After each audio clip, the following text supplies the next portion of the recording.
Hello students, स्वागत है आप सभी का वोल्केनो आईएएस के इस प्लेटफॉर्म पे। स्टूडेंट्स, अगर हम बात करें इस लेक्चर की, तो इस लेक्चर के अंदर हम डिस्कस करेंगे इंडियन काउंसिल एक्ट ऑफ 1892 के बारे में। स्टूडेंट्स, जो प्रीवियस लेक्चर्स हैं, जो प्रीवियस जो एक्ट हैं, उन सब के बारे में भी हमने प्रीवियस लेक्चर्स के अंदर डिस्कस किया है। अगर आपने वो लेक्चर्स नहीं देखे हैं तो एक बार जाके उनको ज़रूर देखिए। जब भी आपको 1892 का ये जो एक्ट है वो अंडरस्टैंड करने में काफ़ी इजी होगा। आपको पता होना चाहिए कि 1892 के समय, उस समय में बैकग्राउंड में क्या डेवलपमेंट चल रहा था, क्या ऐसे रीजन थे जिस वजह से ये जो एक्ट है वो लाया गया था। इस एक्ट के थ्रू कौन कौन से इम्पोर्टेंट जो प्रोविजंस हैं, कौन कौन से जो इम्पोर्टेंट पावर्स हैं, वो इंडियंस को यहाँ पे दी गई थी। तो स्टूडेंट्स, अगर हम बात करें 1892 के इस एक्ट की, तो उससे पहले आपको पता होना चाहिए 1861 का जो एक्ट हमने रीड किया था, जिसके अंदर हमने रीड किया था कि वहाँ से आफ्टर द 1857 की जो रिवोल्ट है, 1857 की जो रिवोल्ट है, उसके बाद में ब्रिटिश अथॉरिटीज़ के द्वारा रियलाइज़ किया गया कि इंडियंस का जो एसोसिएशन है वो होना काफ़ी ज़्यादा ज़रूरी है। अगर एडमिनिस्ट्रेशन की एक्टिविटी के अंदर इंडियंस का एसोसिएशन रहेगा तो यहाँ पे 1857 में जिस तरीके से रिवोल्ट के समय ब्रिटिश को यहाँ पे जो डिफीट है वो यहाँ पे इनिशियल फेज के अंदर देखने के लिए मिली थी, तो उन सबको अगर डील करना है तो इंडियंस का जो एसोसिएशन है वो होना चाहिए। उसी का आपको जो हायर वर्जन या अपग्रेडेड वर्जन के रूप में 1892 के इस एक्ट के अंदर देखने के लिए मिलता है। अब देखिए कि 1892 का जो एक्ट है, जो एक्ट कम्प्लीटली डील करता है, एक्सक्लूसिवली डील करता है power, function and composition of the legislative council in India.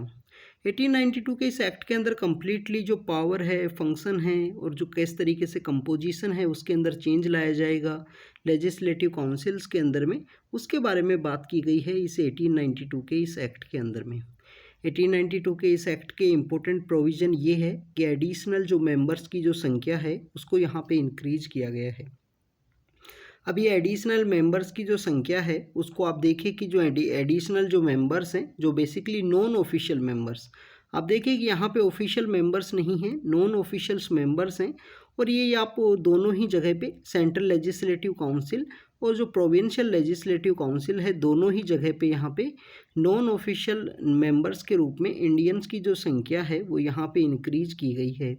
और अभी भी आपको देखने के लिए मिलेगा कि कम्प्लीटली जो मेजॉरिटी है वो यहाँ पे ब्रिटिश अथॉरिटीज़ के हाथ में ही देखने के लिए मिलेगी। ब्रिटिश अथॉरिटीज़ के हैंड के अंदर है ऑफिशियली जो मेजॉरिटी है, चाहे वो सेंट्रल लेजिस्लेटिव काउंसिल की हो, चाहे वो प्रोविंशियल लेजिस्लेटिव काउंसिल की हो। तो नॉन ऑफिशियल मेंबर्स को यहाँ पे संख्या है वो इंक्रीज की गई है। संख्या यहाँ पे बताई गई है कि मोर देन 10 होनी चाहिए और 16 के आसपास जो है वो संख्या रखी गई है कि इसके आसपास आप नॉन ऑफिशियल मेंबर्स को यहाँ पे ऐड कर सकते हो, उनको यहाँ पे जोड़ा जा सकता है सेंट्रल और प्रोविंशियल लेजिस्लेटिव काउंसिल के साथ में। अब आप देखिए कि 1861 का जो एक्ट आया था, इसका जो प्रीवियस एक्ट 1861 का, उस एक्ट के समय आपको देखने के लिए मिलेगा कि इंडियंस को यहाँ पे ऐड तो किया गया है, जो डिसेंट्रलाइजेशन का जो प्रोसेस भी स्टार्ट हुआ, इंडियंस को यहाँ पे ऐड किया गया। बट यहाँ पे जो नंबर्स की जो संख्या है वो काफ़ी आपको नेग्लिजियंस नंबर्स देखने के लिए मिलेंगे, काफ़ी कम संख्या है वो देखने के लिए मिलेगी। इस वजह से यहाँ पे जो नॉन ऑफिशियल मेंबर्स को है वो इंक्रीज किया गया। सेकंड स्टूडेंट्स, हमको बैकग्राउंड के अंदर देखने के लिए मिलेगा, बैकग्राउंड के अंदर आपको यहाँ पे 1885 के समय में, 1885 का जो समय है उस समय में कांग्रेस का इस्टेब्लिशमेंट हो चुका था। कांग्रेस का इस्टेब्लिशमेंट होने के साथ ही आपको देखने के लिए मिलेगा कि कांग्रेस यहाँ पे एक प्लेटफॉर्म के रूप में, एक वेल ऑर्गेनाइजेशन के रूप में वर्क करेगी। और उस वेल ऑर्गेनाइजेशन के रूप में वर्क करने के द्वारा इनिशियल फेज में आपको देखने के लिए मिलेगा कि कांग्रेस के अंदर भी जो डोमिनेट किया करते थे उस समय में, जो रिवॉल्यूशनरी, उनको मॉडरेट्स कहा करते थे। वो नरम दल के जो लोग हुआ करते थे, मॉडरेट्स हुआ करते थे। प्रेयर, पेटिशन एंड प्रिविलेज के अंदर बेसिकली वो बिलीव किया करते थे। 3P उनका कॉन्सेप्ट हुआ करता था कि यहाँ पे प्रेयर करेंगे, ब्रिटिश अथॉरिटीज़ को पेटिशन वो लिखा करते थे कि आप ऑफिशियल रिफॉर्म कीजिए। तो इस वजह से भी आपको इंडियन काउंसिल एक्ट के अंदर जो रिफॉर्म है वो आपको देखने के लिए मिलेंगे। इंडियन काउंसिल एक्ट के थ्रू जो नॉन ऑफिशियल मेंबर्स की जो संख्या है वो इंक्रीज करते हुए आपको देखने के लिए मिलेगी। सेकंड, यहाँ पे जो non official members and official members जो जोड़े गए हैं लेजिस्लेटिव काउंसिल के अंदर में, तो उन मेंबर्स को यहाँ पे थोड़ा सा पावर है वो इंक्रीज़ की गई है, उनका जो फंक्शंस हैं वो यहाँ पे इंक्रीज़ किए गए हैं। अब फंक्शंस किस तरीके से इंक्रीज़ किए गए हैं, जैसे बजट को डिस्कशन की जो पावर है वो दे दी गई है कि बजट के अंदर कुछ भी यहाँ पे अगर रखा जाता है तो उसको एक बार डिस्कस किया जा सकता है। एड्रेस किए जा सकते हैं क्वेश्चन को, एग्जीक्यूटिव को जो क्वेश्चंस हैं वो पूछे जा सकते हैं। तो इस तरीके से आपको जो लिटिल बिट जो अकाउंटेबिलिटी है वो इंक्रीज करते हुए दिखाई देती है इस लेजिस्लेटिव काउंसिल एक्ट के थ्रू में। अगर हम बात करें थर्ड जो इम्पोर्टेंट टॉपिक है, वो इम्पोर्टेंट टॉपिक ये है कि यहाँ पे जो नॉन ऑफिशियल मेंबर्स का जो नॉमिनेशन है उसके प्रोसीजर के बारे में बात की गई है कि कौन कौन लोग हैं वो यहाँ पे नॉमिनेट कर सकते हैं। तो सेंट्रल लेजिस्लेटिव काउंसिल में बताया गया है कि वॉइसरॉय के द्वारा यहाँ पे जो नॉन ऑफिशियल मेंबर्स हैं, जो बेसिकली इंडियंस को यहाँ पे ऐड किया जाता था, तो सेंट्रल लेजिस्लेटिव काउंसिल में वाइसरॉय की रिकमेंडेशन के बाद में वाइसरॉय की रिकमेंडेशन होनी चाहिए लेजिस्लेटिव काउंसिल में अगर आपको यहाँ पे ऐड करना है। Provincial Legislative Council and Bengal Chamber of Commerce का यहाँ पे जो रिकमेंडेशन है उसकी बात की गई है। प्रोविंशियल लेजिस्लेटिव काउंसिल के अंदर अगर हम बात करें तो गवर्नर का रिकमेंडेशन होगा, डिस्ट्रिक्ट बोर्ड से, म्यूनसिपैलिटीज़ से, यूनिवर्सिटी, ट्रेड एसोसिएशन, ज़मींदार एंड चैम्बर, इन सभी से यहाँ से जो लोग हैं उनको नॉमिनेट किया जाएगा, उनको यहाँ पे रिकमेंड किया जाएगा नॉन ऑफिशियल मेंबर के रूप में यहाँ पे सेंट्रल लेजिस्लेटिव काउंसिल और प्रोविंशियल लेजिस्लेटिव काउंसिल के अंदर में। अब आप देखें कि यहाँ पे प्रोसीजर बताया गया है कि नॉमिनेशन का जो प्रोसीजर है वो किस तरीके से होगा।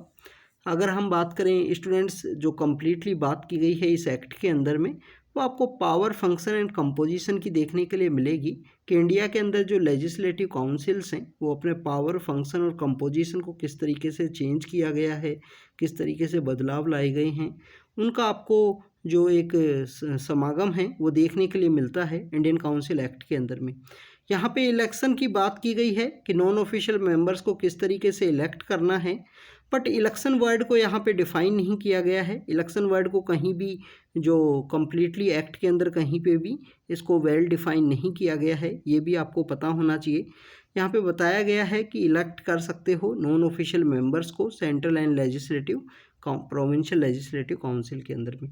तो ये कुछ 2-3 इम्पोर्टेंट प्रोविज़न थे इस 1892 इंडियन काउंसिल एक्ट के, जिसके अंदर बेसिकली नॉन ऑफिशियल मेंबर्स की जो संख्या है वो बढ़ाई गई है। लेजिस्लेटिव काउंसिल को पावर दी गई है कि आप अकाउंटेबिलिटी को शो करने के लिए बजट को डिस्कस कर सकते हो, एड्रेस कर सकते हो, आप यहाँ पे एग्जीक्यूटिव को क्वेश्चंस आप उनसे पूछ सकते हो। यहाँ पे नॉन ऑफिशियल मेंबर्स को किस तरीके से नॉमिनेट करना है उसके बारे में बात की गई है कि अगर वॉइसरॉय के द्वारा किस तरीके से नॉमिनेट किया जाएगा, रिकमेंड किया जाएगा सेंट्रल लेजिस्लेटिव काउंसिल के अंदर में, गवर्नर्स के द्वारा किस तरीके से प्रोविंशियल लेजिस्लेटिव काउंसिल के अंदर उनको नॉमिनेट किया जाएगा। इलेक्शन प्रोसीजर के बारे में बात की गई है, बट इलेक्शन वर्ड को कहीं पे भी यूज़ नहीं किया, उसको कहीं पे भी डिफ़ाइन नहीं किया 1892 के इस एक्ट के अंदर में। तो स्टूडेंट्स, ये 1892 एक्ट से रिगार्डिंग में कुछ इंपॉर्टेंट प्रोविजंस थे, इसको हमने डिस्कस किया। नेक्स्ट जो लेक्चर है वो होगा हमारा 1909 के बारे में। 1909 का जो इम्पोर्टेंट एक्ट है जिसके अंदर पहली बार किसी इंडियन को, एसपी सिन्हा नाम के जो इंडियन हैं, सच्चिदानंद सिन्हा, उनको यहाँ पे एग्जीक्यूटिव के अंदर, वाइसरॉय के एग्जीक्यूटिव के अंदर ऐड किया जाएगा 1909 के अंदर में। तो उसके बारे में नेक्स्ट लेक्चर के अंदर देखते हैं स्टूडेंट्स। तो thank you students, thank you very much.